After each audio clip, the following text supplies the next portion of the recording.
Hi, everybody. Welcome to COSSA Headlines. We have actually quite a lot to go over today, so I'm going to get started. Just for those who haven't joined before, COSSA Headlines is something that we do every month. It's open exclusively to COSSA members to join us live.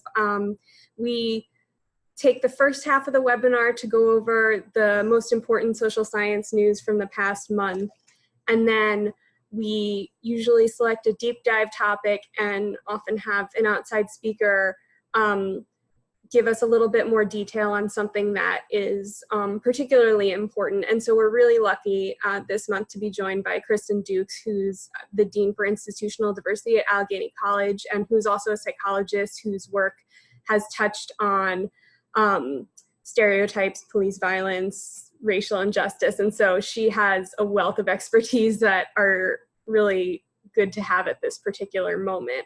So I would like to get through our headlines pretty quickly. And our final part of the webinar is a quick set of homework assignments that are the most important actions you can take this month to support social science. So I will dive straight into our headlines. Oh, and we will pause for questions at a few points throughout the webinar today, but you can ask a question at any time by typing in the chat box, and we'll sort of be monitoring them throughout. So there have been a couple of really important pieces of legislation that have been introduced in the past month since we all last spoke. The first is a bill introduced by Representative Dan Lipinski, who's a Democrat from Illinois, and David McKinley, who's a Republican from West Virginia, called the Social Sciences Protect Our Nation Act. And this is a bill that would require the Department of Defense to maintain a basic social science research program.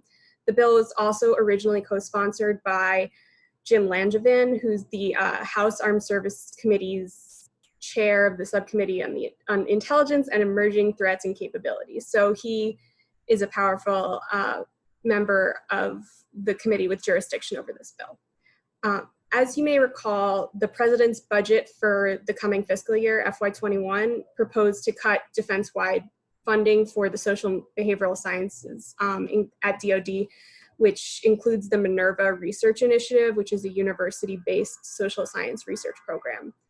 The bill introduced by Representative Lipinski doesn't mention Minerva by name, but Lipinski's press release does.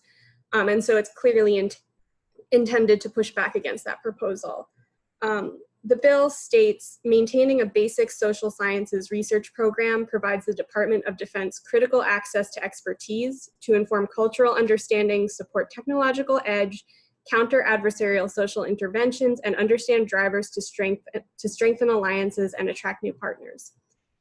So it's basically a bill that supports social science, says that it needs to be embedded within DoD, and it's something that we're excited to see be introduced. COSSA was consulted as the legislation was being developed. We've been sort of working on the response to the president's proposal to eliminate defense-wide funding for Minerva. And we were quoted in the press release that Representative Lipinski put out when he introduced the legislation, supporting the bill. We haven't endorsed it, if that's a word that, you know, there's sort of a line between endorse and support, but we're supportive of the bill. We applaud it. We are just sort of waiting to see what its potential path could be.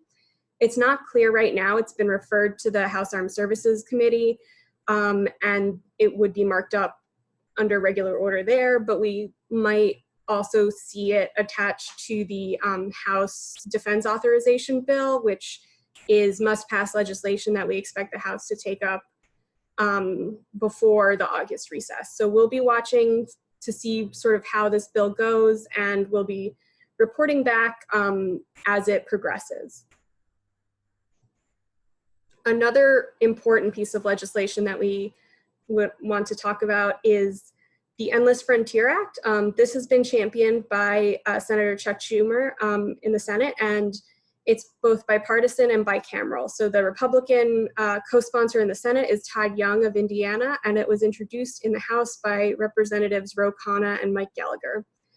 So this bill is focused on technology and tech transfer. It's intended to basically create a civilian counterpart to DARPA that would fund technology and tech transfer work to increase America's competitive advantage. And so what it would do is create a technology directorate within the National Science Foundation. It would rename the National Science Foundation to the National Science and Technology Foundation.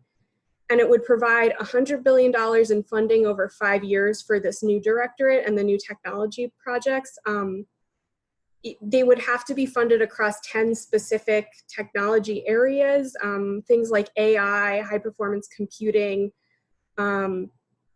advanced manufacturing, things we've heard a lot about before, but this is a list that Congress would make, and that all of the activities would have to go within this list of 10 things. And just for comparison, the year 5 funding level for this bill would be more than triple the NSF's current budget. So it would really represent a significant shift in emphasis for the agency. And so we'd be interested to hear how others are feeling about this bill. We're watching it closely to see what its likely path might be. We've heard that Senator Schumer would like to attach this to the Senate version of the defense authorization bill, which should go to the floor before July 4th. So we're looking at, that bill was just marked up in committee this week, but text has not been made available. I don't believe it's in there now. I think it's something he would submit as an amendment. So we're sort of looking to see if it makes it through the Senate NDAA. On the House side, we have heard that the Science Committee, which would have jurisdiction, would not be willing to waive their oversight authority, and so that they would want to see a markup of the bill, but it could set up a potential conference showdown if you have it in the Senate version of the NDAA and not the House. We're watching this really closely. You will be hearing more from us about this bill. It's definitely a major proposal and shift in focus for NSF, and is being championed by some powerful members of Congress. So I think it's definitely something that we will be keeping an eye on, and you'll hear more from us on this soon. And in case you have forgotten, like I think a lot of us have, we still have to finish funding all of the government for the next fiscal year, which begins in October. So Congress, although they're still working on new COVID relief bills and now potentially police reform legislation, Congress is returning to the idea of passing funding for the next fiscal year, and lawmakers are releasing their intended timelines. So the Senate is actually going to kick things off, and they've announced that they plan to do markups. I'm not sure if it's subcommittee or committee, because they are allowing subcommittees to waive their markup if they'd like to, so they could go straight to full committee. So they're planning to do that the week of June 22nd. And then the House has announced plans to consider all of their appropriations bills between when they return from July 4th and when they leave for August recess. So that would be like a quick 2-week timeline for all of the appropriations bills. And even if these bills do go through both House and Senate committees, it still remains to be seen whether or not they'd actually make it to the floor, whether the amount of funding passed in the COVID stimulus bills will affect the amount of funding that Congress feels like they can spend this fiscal year. So there's a whole lot of questions, and we still might see a CR as a likely outcome. So we'll be reporting on that as well. But stay tuned, because as the House and Senate release their bills, we will do the analysis that we usually put out for each of the bills that fund agencies important to the social sciences.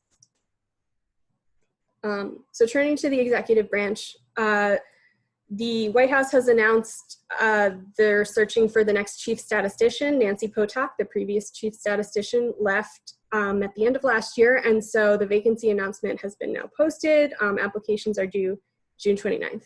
This is a really important role for overseeing not just statistics, but data policy in general. The chief statistician sort of oversees the federal data strategy, as well as the implementation of the Foundations for Evidence-Based Policymaking Act, and just generally sets a lot of really important policies that affect the data that researchers have access to. So we'll be looking closely to see how that goes. We've heard from IES, the Institute of Education Sciences, that they've announced program changes for several of their larger grant programs. They include higher funding limits to meet growing demands for dissemination and the reorganization of programs at the National Center for Special Education Research into fewer but broader program topics.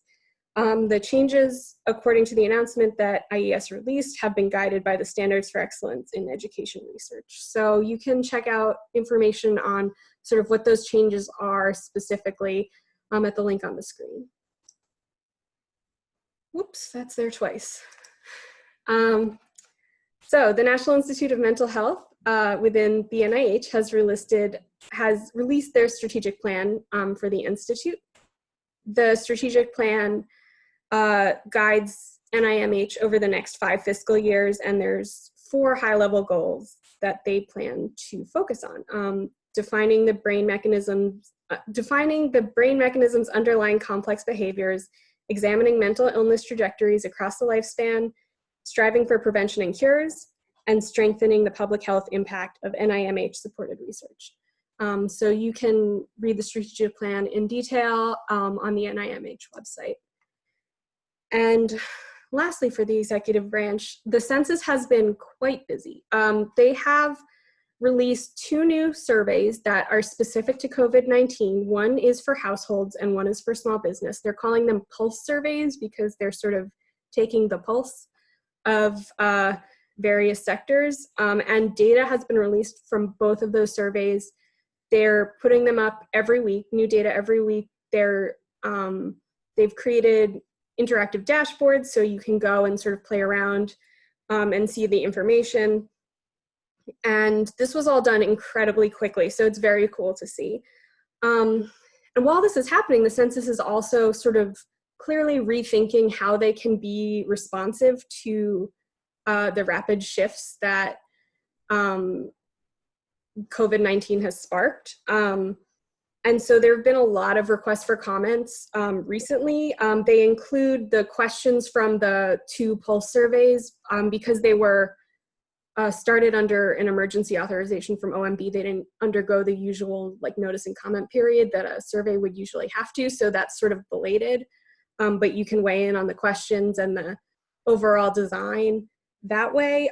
They're also seeking comments on supplemental questions about COVID-19 that they're adding to their general business survey. So these are not new surveys, but they're adding questions about COVID. They're also seeking comment on extending the household pulse survey beyond the original 90-day authorization, so sort of continuing this forward. And lastly, they're seeking comments on generic clearance for internet panel pretesting. So what that means is sort of using less high contact methods to test questions and survey instruments. And so they are inviting the community to comment on sort of their plans for continuing that going forward. And in addition, there's also a couple opportunities to nominate members of the Scientific Advisory Committee for the census, as well as the National Advisory Committee on Racial, Ethnic, and Other Populations. So very busy time at the census. And there's a lot, all of these links are available on COSSA's website, but honestly, I would encourage you to go straight to the Federal Register and go to the Census Bureau page. That's the best way to get all of them in one place. And the COVID survey data is at the link on the screen. Almost done. So you may have seen yesterday that a lot of websites went black and shut down. There was this hashtag shutdown STEM campaign that a lot of scientific and academic organizations decided to participate in. They canceled meetings and sort of foregone business as usual to reflect on police violence and systemic injustice and racism, and particularly the relevance of of that to the scientific and research enterprise. So there was canceled classes, canceled meetings, and a lot of discussion using the hashtag #ShutdownSTEM and hashtag #ShutdownAcademia. So you can find more information about how all of that went at shutdownstem.com. I know several COSSA organizations participated, and I saw some really interesting and thought-provoking conversations come out of that. Lastly, in case you happen to miss our most recent Why Social Science post, it came from John Haga, who retired as the National Institute of Aging's director of the Division of Behavioral and Social Research in 2019. And John's post was about sort of comparing health outcomes between the United States and other countries and sort of pointing out that we're really lagging and that COVID-19 has, I think, put this into sharp relief for a lot of people. And it was a really interesting post and sort of talked about what we need to do if we want to do better next time, because I think everybody would agree that this time has not been sort of the best example of how we'd like to respond to a crisis. So I encourage you to check out Why Social Science, and if you or your association or institution has someone who's working on sort of relevant topics, we're always looking for new Why Social Science posts, so please feel free to email me and I will get you information on how to contribute. Okay, I'm going to pause briefly for questions. I want to make sure that we have a lot of time for the deep dive, and we can always come back to these headline questions at the end of the webinar. So I'm going to stop for just a minute and see if anyone has questions. You can ask them in the chat, or you could just unmute yourself.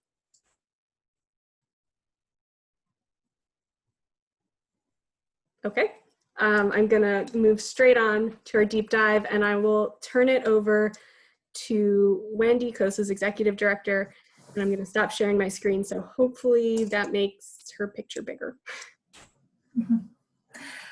Thank you, Julia, and thank you all. Welcome again to COSSA Headlines. As you know, for those of you who have participated in the past, we like to have our deep dive topic be as timely as humanly possible. And fortunately and unfortunately, you know, the timeliness of today's topic doesn't really seem to go away, but we are really fortunate that all of you have joined us for this important conversation, and that we have Dr. Kristin Nicole Dukes to talk with us as well. We are going to have this as a moderated discussion, and I have some questions to kick things off, but do also encourage all of you to join the conversation as we move ahead here through the chat box, or raise your hand and we'll call on you for a live question. But first, let me say you know, a few words about our guests today. Dr. Kristin Nicole Dukes is currently the Dean for Institutional Diversity at Allegheny College. And in this role, she's charged with shaping and implementing policy strategies and initiatives in support of the college's commitment to diversity, equity, and inclusion. But before joining administration at Allegheny County, she was a senior diversity officer.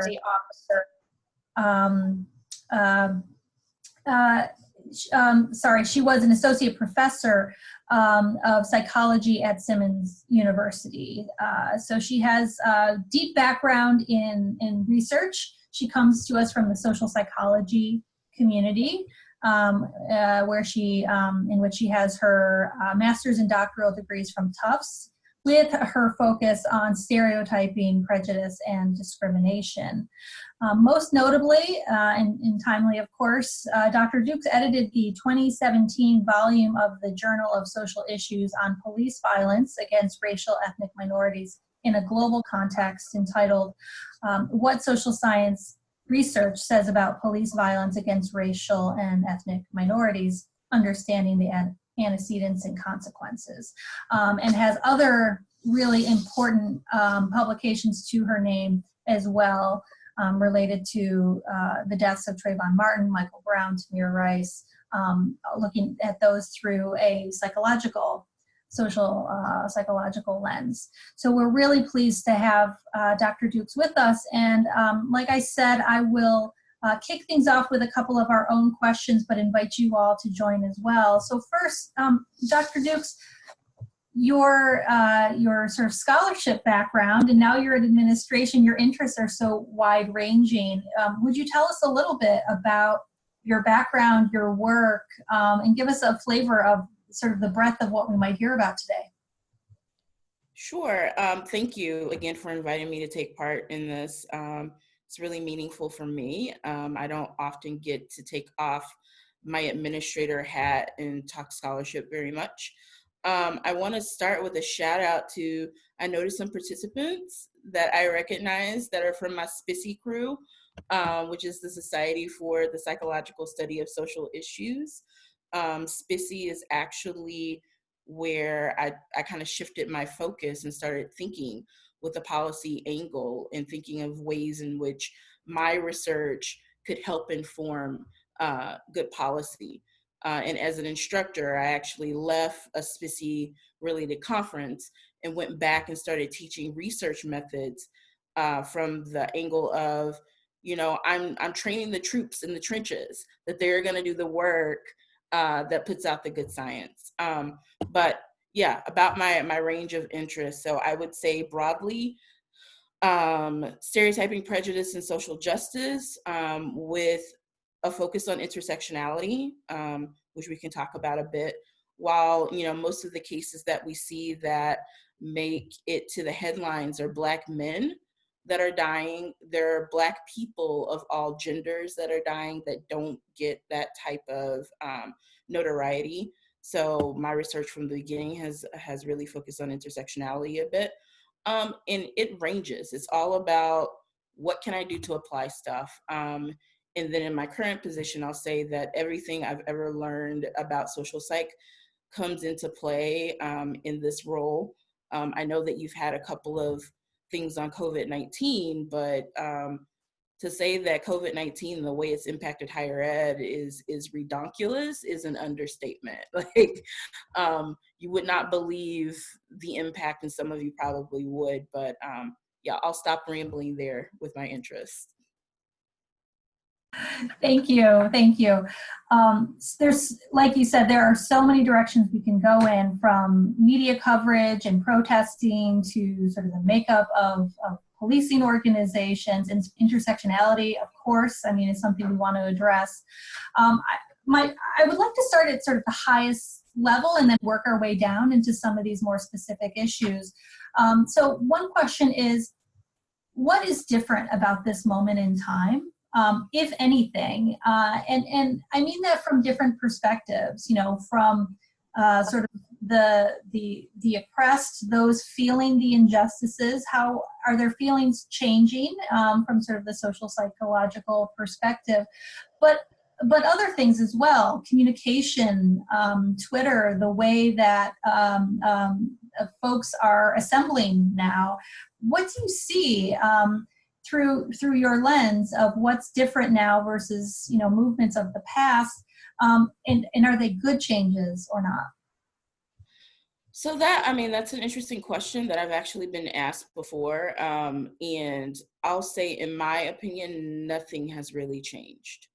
So I can go back to, you mentioned the special issue that I co-edited. That special issue actually started as a conversation between Kim Khan and I at a SPICY conference in Charlotte after Trayvon Martin's death. At that point, Eric Garner had not died or had not been killed. Neither had Michael Brown. And we were, or Tamir Rice, or many of these other names that are now coming up. So for me, this is just a repeat of the same story. And I think that that is the frustration, anger, sadness, despair, all of those emotions that many Black people feel in this country, because we've seen this before. We've done this before. I can think back to being a kid with the LA riots and seeing that. Like, I know this outrage. I think what's different is the ways in which we're connected with one another, that we have this 24-hour news cycle that equals extra saturation, for good or for bad. I mean, these images move people, but these images also have the tendency to cause collective trauma, which, you know, I suspect 20 years down the road, there might be a new diagnosis for, you know, the burnout that we get from this 24-hour news cycle. I'm not a clinician, let me put that out there. But I think that makes this different. I think that this intersection with COVID-19 makes this different because so many of us are stuck in, I shouldn't say stuck, we are sheltering safely in our homes, those of us that have the privilege to do so. So you can't really turn yourself away from the media coverage in ways that you may have been able to turn before. So in that case, there are allies and people that have never really had to face the ugly that are moving in different ways now. But for Black folks, this is business as usual. It's not like racism ever disappeared or police brutality disappeared. This has been going on. Yeah, absolutely. And I think you can't not turn on the radio, NPR or the news and hear this question being asked over and over again about what is different. So that's really sobering. Speaking of law enforcement and policing, which is kind of, you know, where we are right now with the protests and the spotlight, another question that's asked a lot has to do with police department demographics. And, you know, do we actually see the diversification of police departments helping or address or decrease the brutality of sort of policing as we've known it for so long? The whole idea of community-based policing, especially now as departments are promising to dismantle departments and start fresh. Is that part of the answer, or is that putting a Band-Aid on things? Would really love your perspective. So I'll preface this with diversifying workforces, in particularly law enforcement, is good. I'm not saying that it's a bad thing. However, it is not the end-all be-all solution. And I fear that people are relying on that as a bigger solution to what we have than necessary. Ultimately, I mean, as a social psychologist, I'm trained in the power of the situation and what a situation can do to change perspective and how people interact. Having law enforcement, the culture of law enforcement and kind of state sanctioned violence, if you will, and the policies that make up this system are the things that will change this. Simply putting Black and brown officers into police forces that don't have the accountability or a change in culture or an entire criminal justice system that isn't changed does not solve the problem. One point I like to think about is one way we can stop Black and brown people from being murdered senselessly in the streets is to stop their interface with law enforcement. So that's policy. The number of policies we have in this country that increase the likelihood for Black and brown people and Indigenous folks to be in the presence of law enforcement is just, it's unimaginable. One paper I wrote, a book chapter I wrote some years back, looked at the school to prison pipeline as it relates specifically to Black women and Black girls in disciplinary action within school systems. And the fact that we have school resource officers handcuffing 5- and 6-year-old Black girls because they're unruly in the classroom. There is no reason for children to be interfacing where they are supposed to be learning with law enforcement. We are introducing law enforcement into these lives. And once that pattern happens, it's a cycle of interaction. So there are policies on that level that we can change. Hey, and it doesn't matter the race of the officer. Some of you have probably seen this viral video of a Black female officer that was called to a school to get an elementary school student, and she's crying, "Don't take me, don't take me." The race of the officer did not matter there. That is policy. Yes, I think diversifying is great. Having those diverse voices and viewpoints there help to humanize, but this is a policy issue. Yeah, yeah. So sobering. And, you know, if I could dig a little bit deeper into that, um, identity, how officers, Black and brown officers, identify themselves, getting to your point of not really understanding full context of a challenge, of a community, of a situation. If as you said, diversifying is a good thing, but when it comes to self-identity, our officers, police officers, regardless of race or gender, are they identifying as officers of law enforcement first? And do you see that as an issue that has anything sort of to play out in this context? So I wouldn't say it so much as identifying as an officer as it is the culture and the social norms that might exist within within a system. I don't think it's fair to say that anyone's identity or their occupational identity is the key to what's going on with them, and that's going down like this personality rabbit hole. And as a social psychologist, you know I don't want to go there.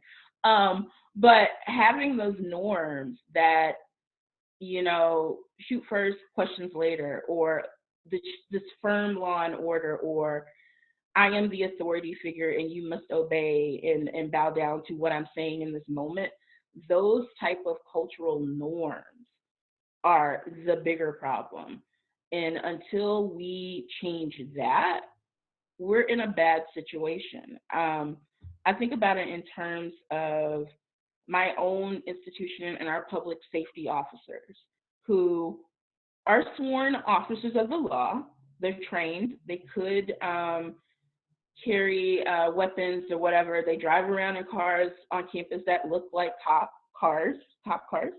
And our students have a hard time differentiating them, or community members in general, from the local police department.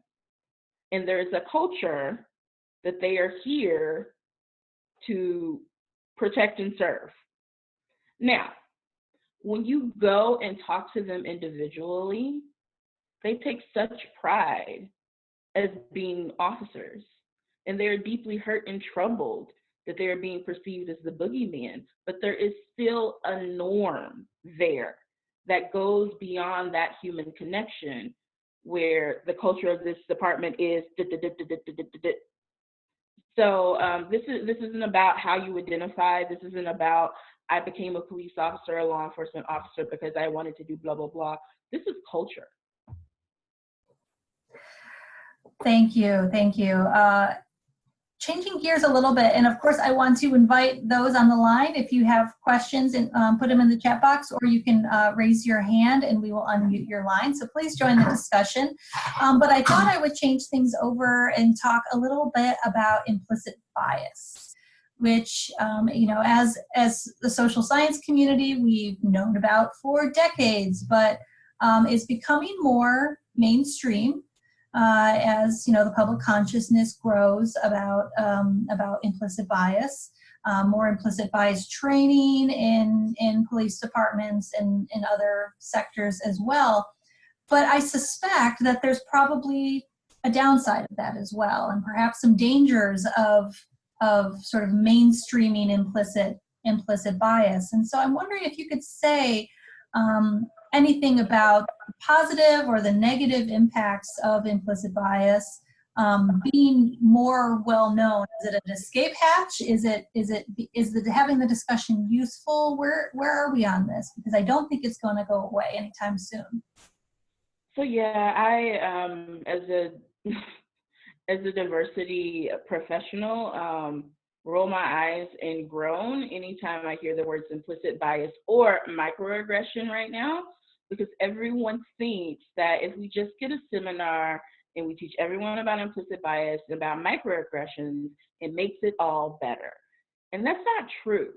It's this watering down of the research and the literature, where when we say implicit bias, we're talking about implicit associations that have the ability to readily come to mind and affect our verbal and our nonverbal behavior. And if we don't know that connection and acknowledge that connection and continually check ourselves, then taking an implicit bias training does nothing. Yes, you know about it, but what are you doing to change your behavior?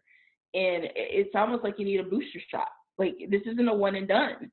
Like, this is, and those that are in the diversity, equity, and inclusion kind of circle know that this is continual work. You are always working. And I fear that kind of the popularization of implicit bias and also microaggressions and some of these other terms that have become so sexy and thrown around, that people see it as like just a quick one and done, and now I know about it and I'm not racist. And another thing I want to add is I want us to bring back into our vocabulary an acknowledgement that we are racist. I think what's happened is we don't want to name it for that because we have connected racism and morality. And if I say I'm racist, I'm a bad person. Or if I admit to these biases, I'm a bad person. No, I'm not saying you're a bad person. I'm saying you're human. I'm saying that you are part of this larger system of privilege and oppression that you are buying into. And that doesn't mean you're a bad person. What makes you a bad person, or rather what your moral obligation is acting on that and dismantling those systems. That's when I'm like, I don't know, you're questionable if you know this and you do nothing with that knowledge. But acknowledging and saying that I have these biases and saying, hey, that is racist, you got to speak it before you can address it.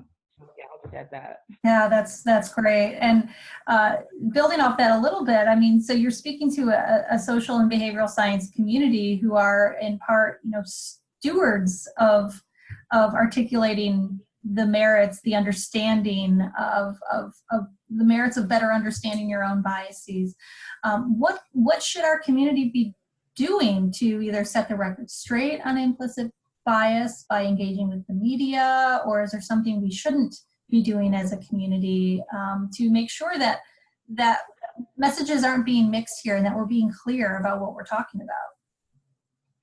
So an analogy that I used a little earlier when I was thinking through this question was kind of, if you have an infant and you're trying to feed that infant and nourish that infant, you don't serve them up a steak dinner. You meet the person or you meet that baby where they are. So as a scientific community, as a group of scholars, we have to do a better job of communicating what we know, distilling it down in a way to meet people where they are. And just actually being pretty darn blunt about it. Like, this is it, this is the science, and this is why. I think we get caught up in a loop of, for academics, I understand this because I went through the tenure and promotion process. You spend your time chasing publications, and at some point someone says to you, you have to make a decision. Are you going to be an advocate?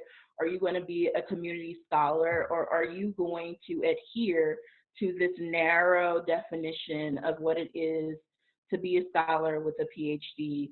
And you get stuck in that rut and you spend your time writing for that audience because, one, it's part of your livelihood.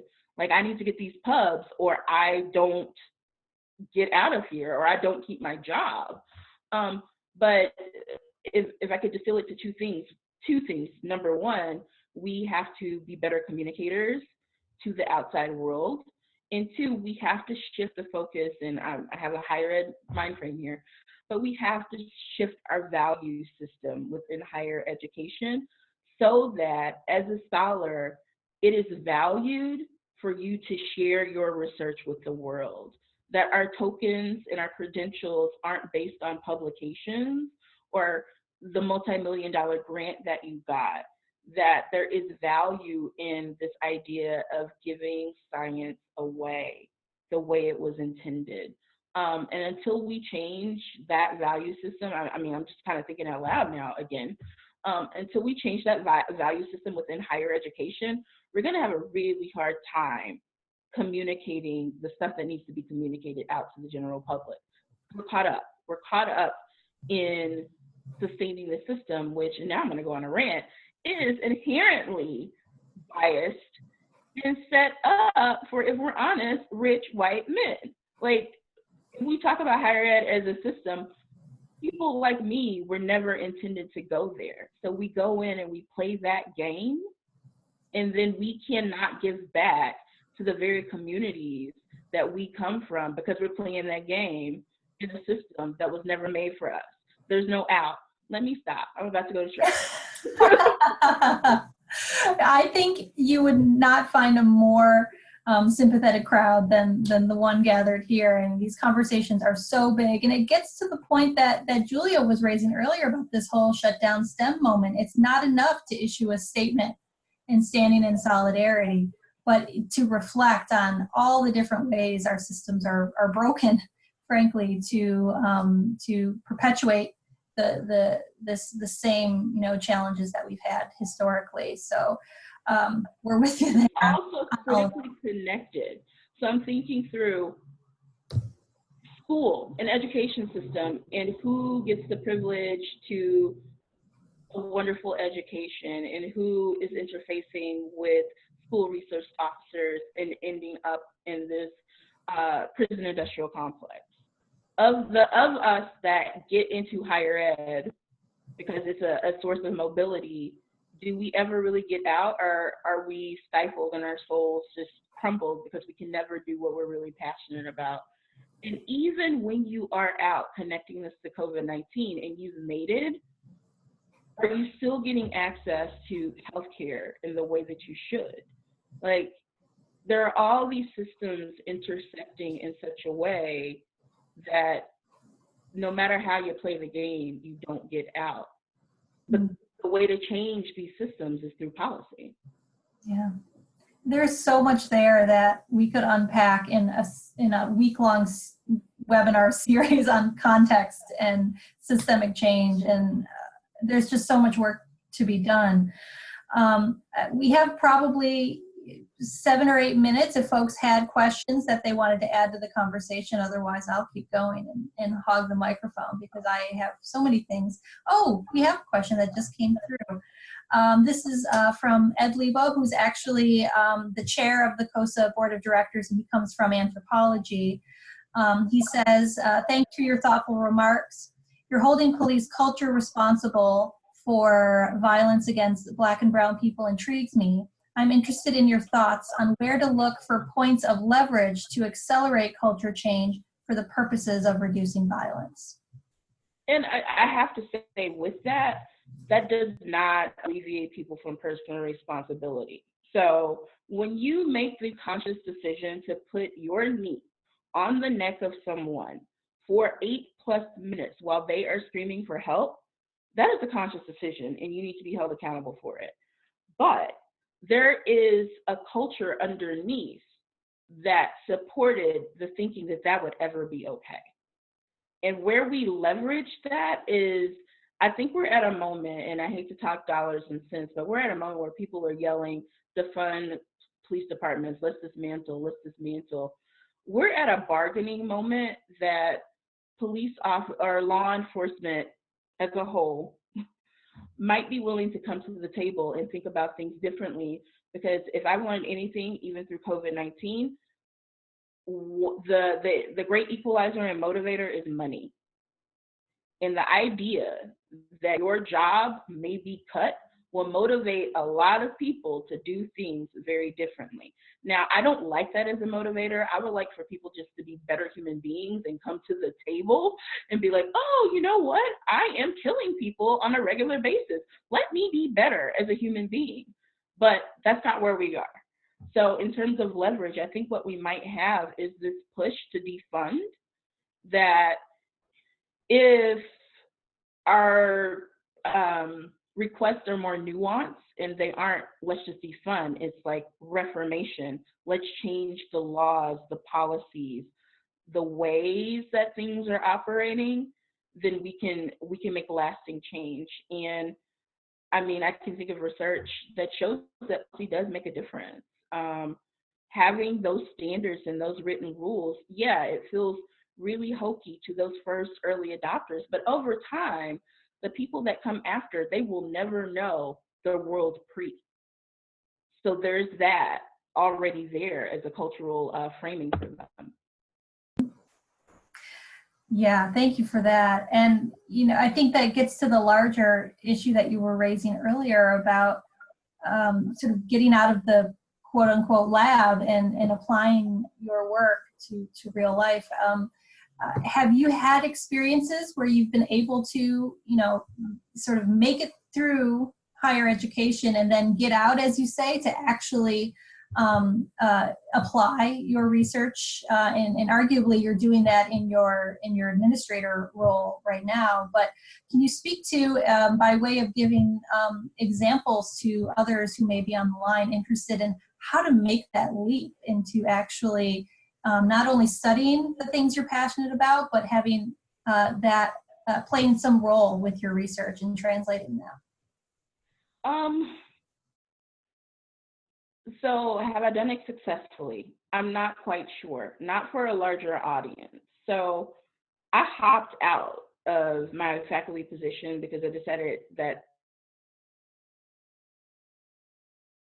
I needed it to, that I wanted to make a larger impact. And the way I thought I could do that is starting in a position like this where I had some control over policy within an institution and who the door was open to if we're playing within the game. What emboldened me to do that was an organization like SPICY. So going to SPICY and finding other like-minded folks and talking to them about their career paths gave me the courage to jump out and leave. So that was my exit strategy. So to answer your question, a successful way? No, I haven't figured it out.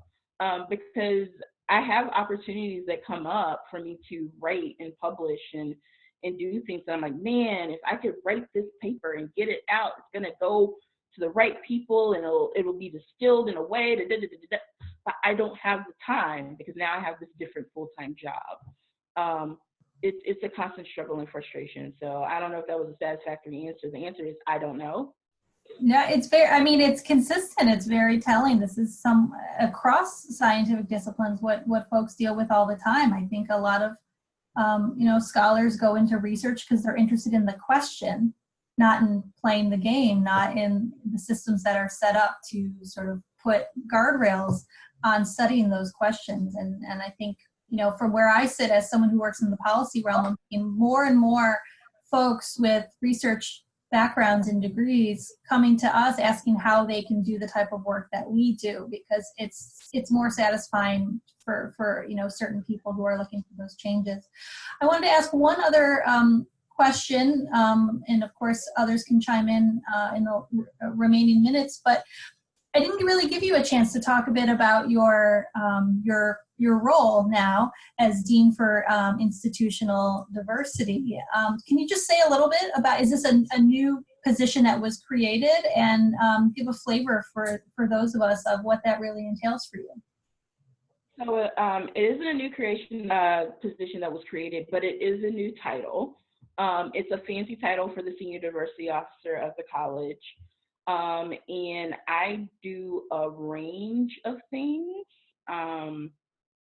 from managing bias incident reports. So if a bias incident happens on campus and a report is lodged, it comes through me to determine what the next steps are.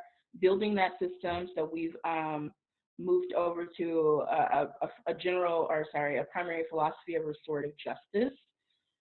Which is a lot for people to take in this moment, because we live in a society that when you're harmed, you want revenge.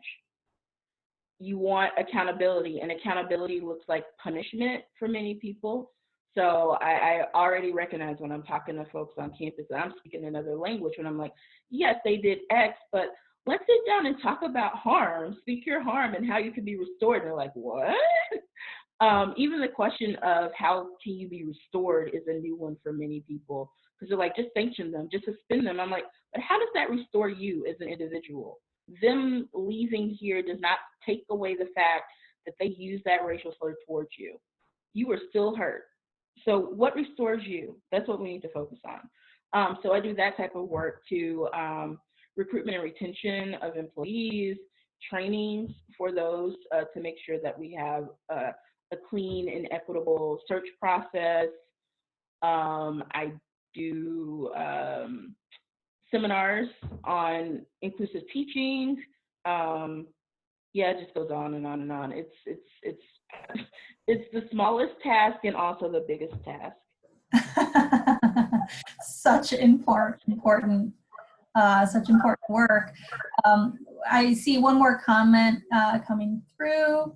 Wonderful talk. Thank you for your knowledge. The SPICY community is so grateful for your leadership, and yes to restorative justice. So definitely a fan club here for you, Dr. Dukes.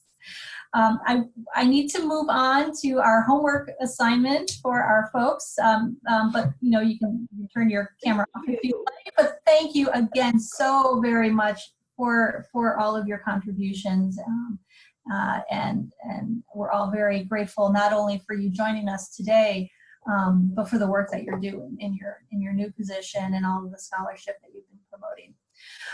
So before I let all of you go, as promised, we'd like to just highlight some things that you all can do to be helpful this month if you want to be involved. One is, part of COSSA's job is to articulate the value, the utility of social behavioral science to a variety of audiences, including Congress. And we can't do that without your help. We can't do that without your stories, your expertise, and especially around the most timely of issues. So we've been collecting research-related stories, outcomes, experiences for COVID, but also we want to collect for policing, for injustice, anything new that's coming out about protests, and anything really that you want to share with us. You can't overburden us with information. We will use the stories that you provide. So please do share those with us. We have a portal on our website, COSSA.org/share your story, where you can send us anecdotes, you can send us links to your work, whatever it is that you think would be helpful. As Julia mentioned, we're at least going through the process now of working on the 2021 appropriations bills.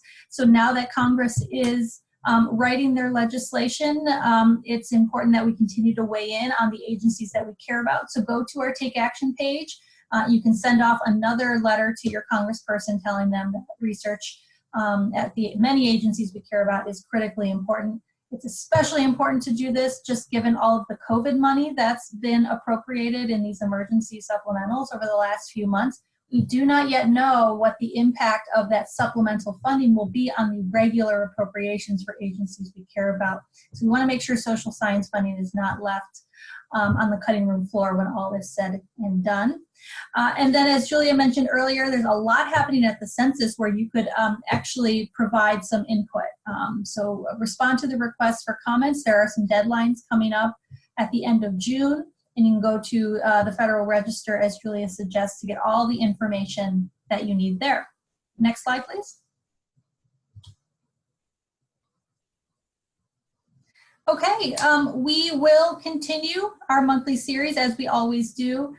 We're next scheduled for July 9th for our monthly get-together like this. But of course, if you have timely topics, an area in COVID that you want addressed, or another topic such as today's, we are more than happy to do headlines more frequently, every other week, as long as we have the content to push out to you guys. So please do let us know. But either way, we'll be back July 9th and welcome your ideas for topics. Next slide. And of course, same with today, we do record these. So if you've missed any of the topics we've covered in the past, they're listed on your screen here, and the recordings are, and the slides are available on our website. So go check those out anytime. And of course, we can't do the work that we do without all of you, either as members or active participants. So if you are members and you're not receiving our alerts and our messages, let us know. If you have colleagues at other organizations who you think would benefit from having these types of interactions and information, please do share that with us. We live on membership dues at COSSA. We are representing this community. So we welcome any and all ideas you have for how to grow our family over here. And then, of course, send us your ideas for deep dives, either ones that are hot off the presses, like today's topic, or something down the road that you would like us to dive a little bit deeper on, or perhaps hear from a certain federal official about. Next slide. And that's it. With that, I will thank Dr. Dukes again for such a thought-provoking conversation. I will thank all of you for joining us and for the work that you're all doing. Please be in touch with any one of us on staff if we can be helpful or if you have ideas. Other than that, stay safe and be well and take care of each other. And we'll see you next month. Bye.